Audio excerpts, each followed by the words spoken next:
Welcome back, class. We're going to jump in here to this third segment of chapter one. We're going to talk about for a few minutes about how strategies, I guess, evolve over time.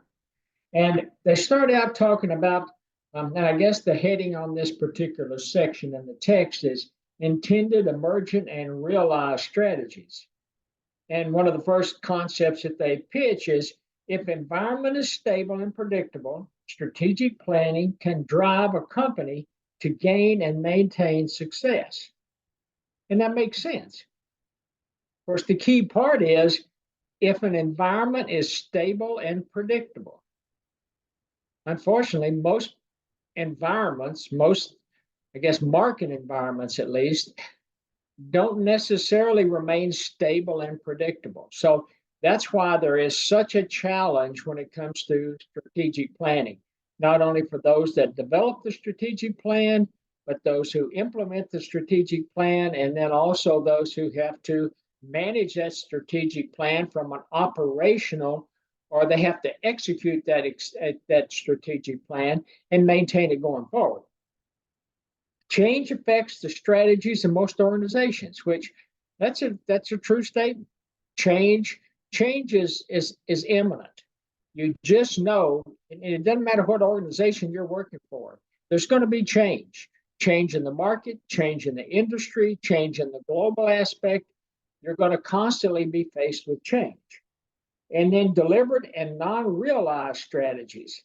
And we'll talk about those in a few minutes, but a lot of times I will say maybe not a lot, but there are going to be instances in your professional career in which there are going to be non-realized strategies.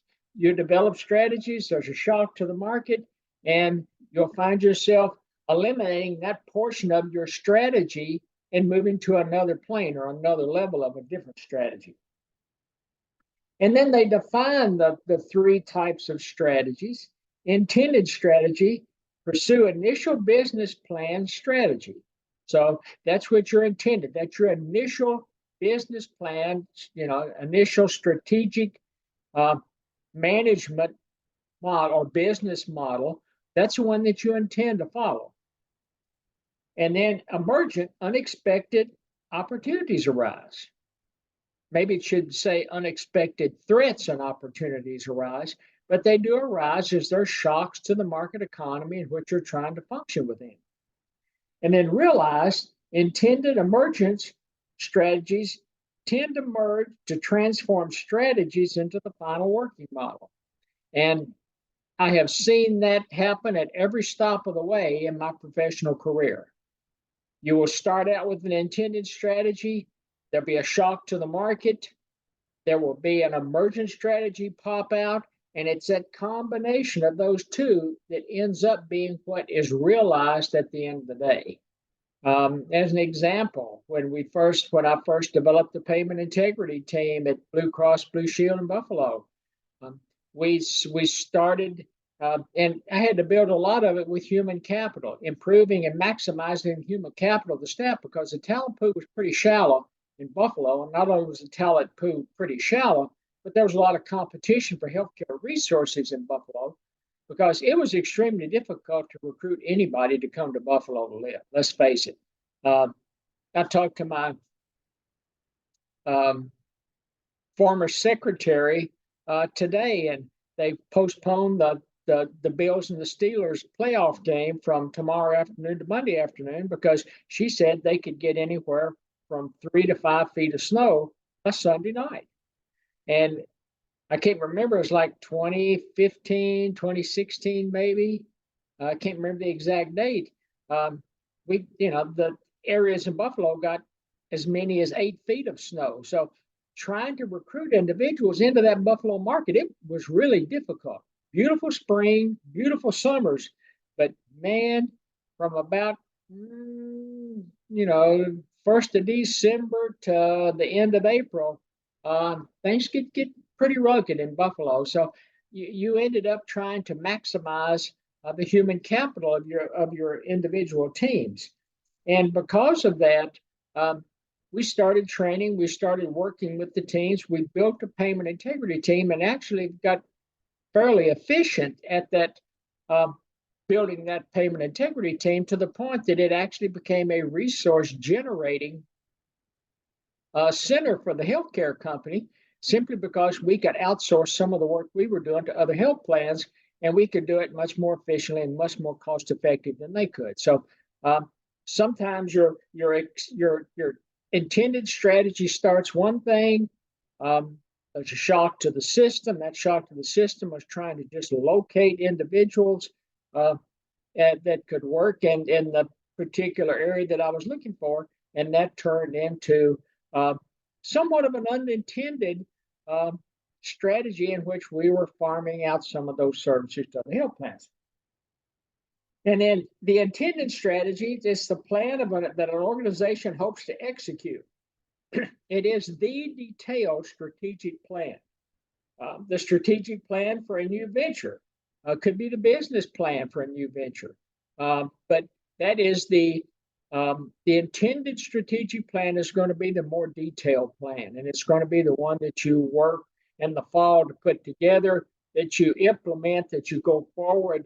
At least in the companies that I've worked for, on January the 1st of each year, and that becomes your intended plan. The emergent strategy is an unplanned direction that arises in response to unexpected opportunities and challenges. Again, payment integrity. When we first developed that team and started moving forward, we had no concept or no idea that we could actually turn our efficiencies, our internal efficiencies, into revenue generating types of activities. Can result in disasters, can lead to success. Um, you think about so in probably the late 70s, early 80s, bourbon distilleries, and of course, I grew up in Kentucky, so bourbon distilleries were a huge market economy in the state of Kentucky. I mean, that's where the bourbon was distilled, and one of the byproducts of bourbon, of the distilling process of bourbon, is what they call distiller's grain. So bourbon, you can use corn, you can use wheat, you can use rye. All bourbon has to be at least 51 or 52% corn product, and then you can add wheat and rye and some other grains to it to generate the taste that the master distiller is looking for. But the byproduct of the bourbon industry is, what are you going to do with what's left over of the corn or the wheat or the rye that you can't, once that mash is distilled, what are you going to do with it? And the bourbon distilleries started selling what they called distiller's grain. It was high in protein. It was a competitive product to soybean meal, cottonseed meal, which again, byproducts of the soybean industry when you're making soybean oil or cottonseed oil. And it was used to feed dairy cattle, beef cattle, hogs, livestock, because it was extremely high in protein.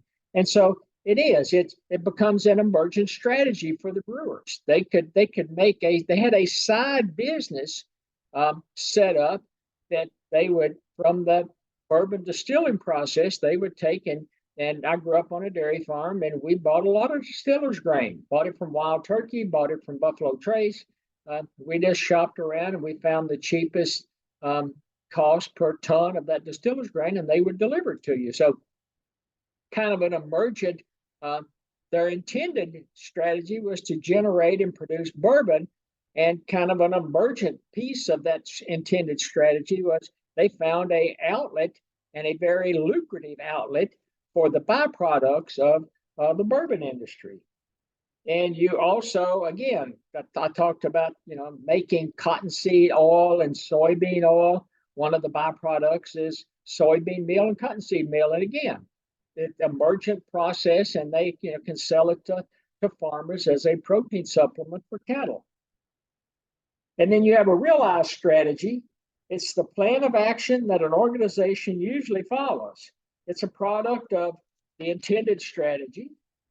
It's a product of what they call a deliberate strategy, and it's parts of the intended plan that our organization continues to pursue over time So it's the intended strategy. It's parts that you actually keep and manage over time is your deliberate strategy. And then your emergent strategy is coupled in and integrated because it's the unexpected opportunities, threats, challenges that you encounter because there are shocks to the market system. And the combination is what your final strategy is going to be. And a lot of times, that final strategy, there were issues just like COVID in 2019. Um, we started seeing the impacts of COVID in Q4 of 2019. We couldn't figure out what it was exactly, but we started seeing the impacts because healthcare costs started to bump up. First, we thought it was just the typical flu season, but it turned out to be something that was not the typical flu system. And so your realized strategy changes over time, and there's no set time and no set quarter that it's going to change. And you, as a member of a management team that is developing the strategy, that's implementing and managing going forward, you have to be cognizant constantly and make sure that you can identify these shocks to the market so you know how to manipulate and how to change your intended strategy, and whether it's deliberate or emergent, because you want to end up with a realized strategy that is somewhat close to the intended strategy that you started out with. You want it to be at least as good as the intended strategy, and in most cases that realized strategy, at least hopefully, is going to be better than the intended strategy that you started out with.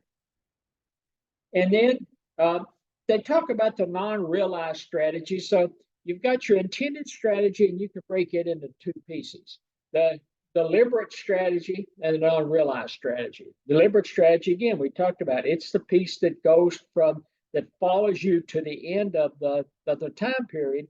And the non-realized strategy is just a piece that you thought was a good idea.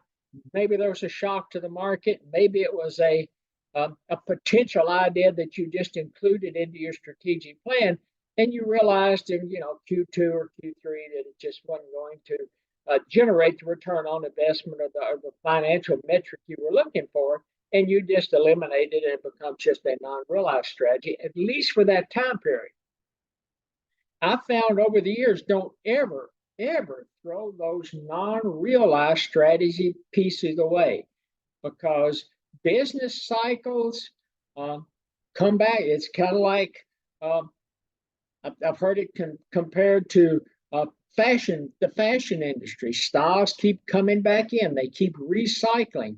So don't ever throw that non-realized piece of the strategy away, because you never know when you're going to have the opportunity to merge it back into a strategic plan somewhere along the way. And we're going to talk just quickly about the history of strategic management.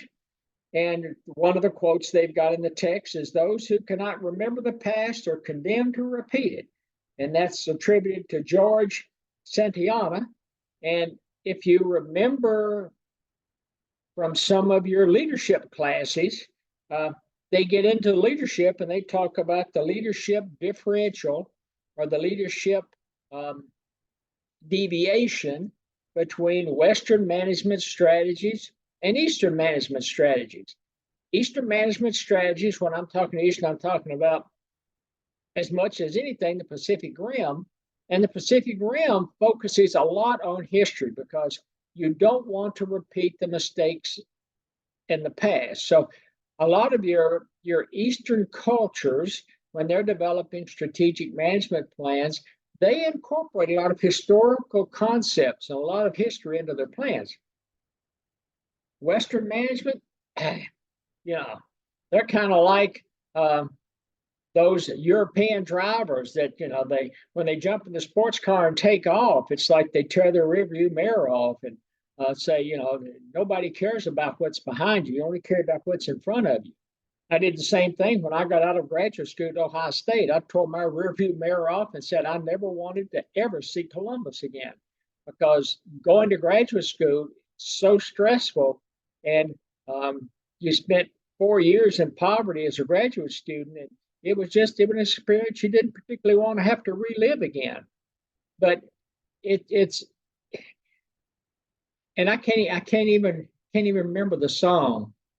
Something about don't worry about tomorrow, old rock and roll song, but basically it's saying only worry about today, and that's kind of the way that you have to that you function if you're in a Western management, a Western, I guess, environment when it comes to strategic management.